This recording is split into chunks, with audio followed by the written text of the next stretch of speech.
A while back, I drove through a small town called Tromsø on the little island of Tåsinge, south of Funen, the island that I live on, where I saw some stunning and cozy houses, all of them quite old.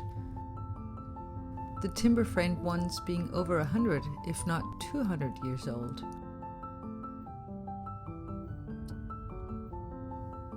Tromsø isn't very big, but it's completely underrated to me, so consider this to be a recommendation if you ever find yourself in this part of the world.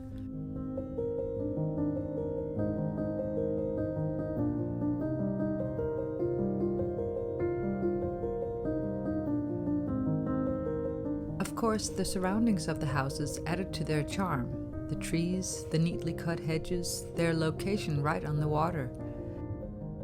But I was still surprised by the sheer number of lovely and charming houses all stretched out on this one road that we happened to drive down.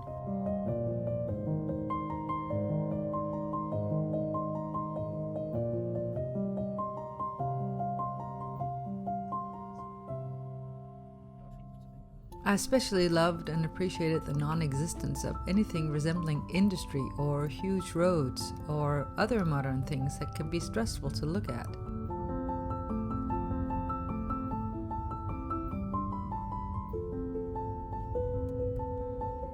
The idyll, or idyll, was palpable here, and the peace. I wondered what it must be like living here, with only very few shops and no fitness centers, post offices, movie theaters, etc. But actually Tromsø is only a 10-minute drive from the town of Svendborg, with some 27,000 inhabitants, which is not all that small in Denmark.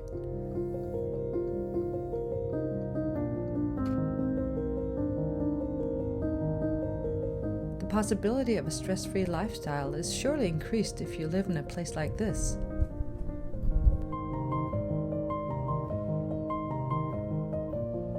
Of course, I had to stop the car and get out and walk past the houses, like some kind of paparazzi or stalker of houses. But I simply couldn't appreciate them properly, I felt, by just driving past them. I needed to linger a little. My family didn't quite agree and remained in the car, but there we are.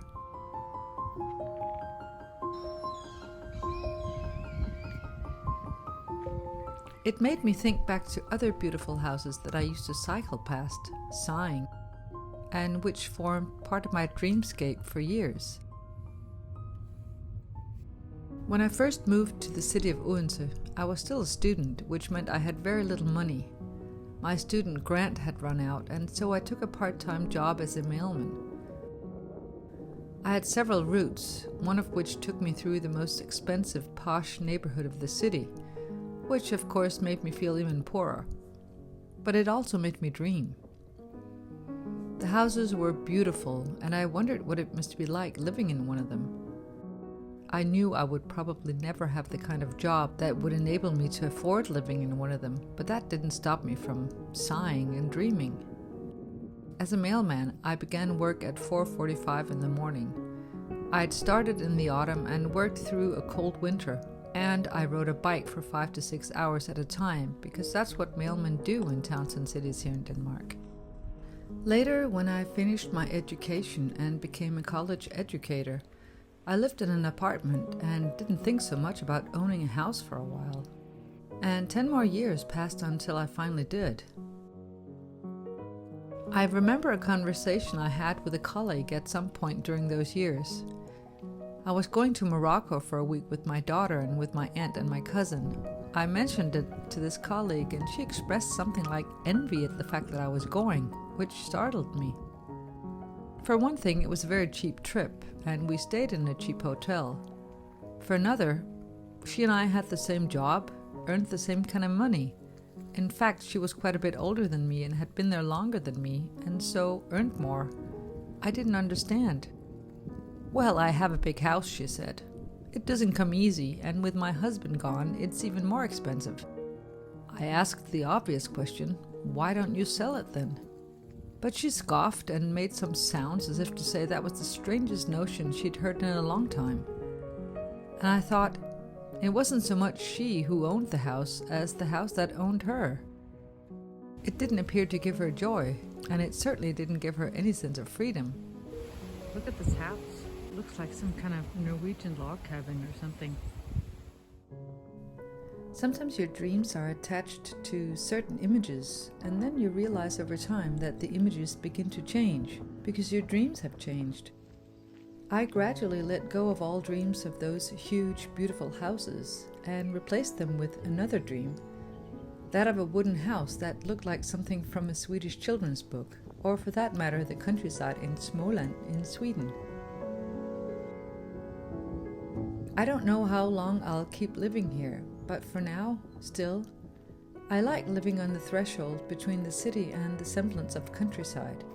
If I could move the house further away from the city at some point, preferably near the woods somewhere, I would. Because these days I look at the location more. Are there trees? Can I breathe here? Find beauty, but also quiet? I appreciate quirky details, like that log cabin in the middle of the woods. And I appreciate simplicity more.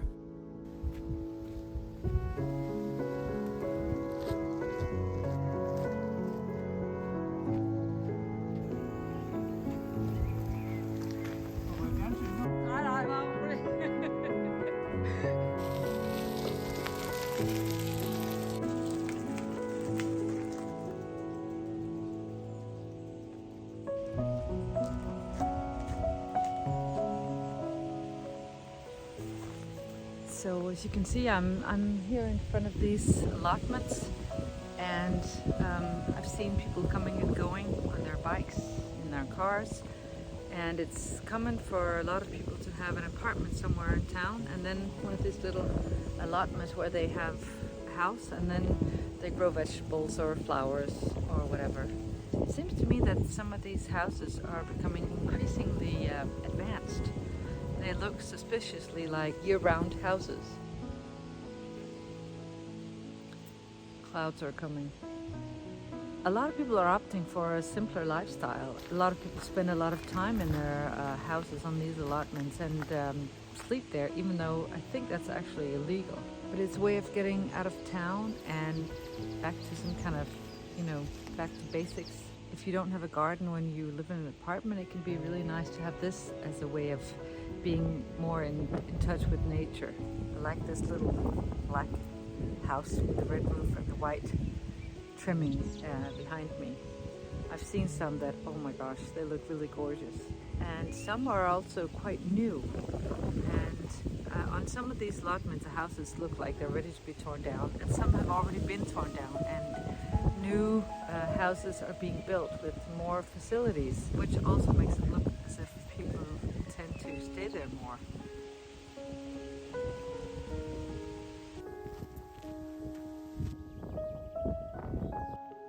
Could you live in a house like that? Or is it, after all, too small? It comes down to our values.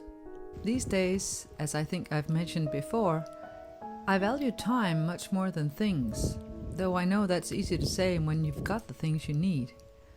But still, time is the one commodity we know we're all going to run out of one day.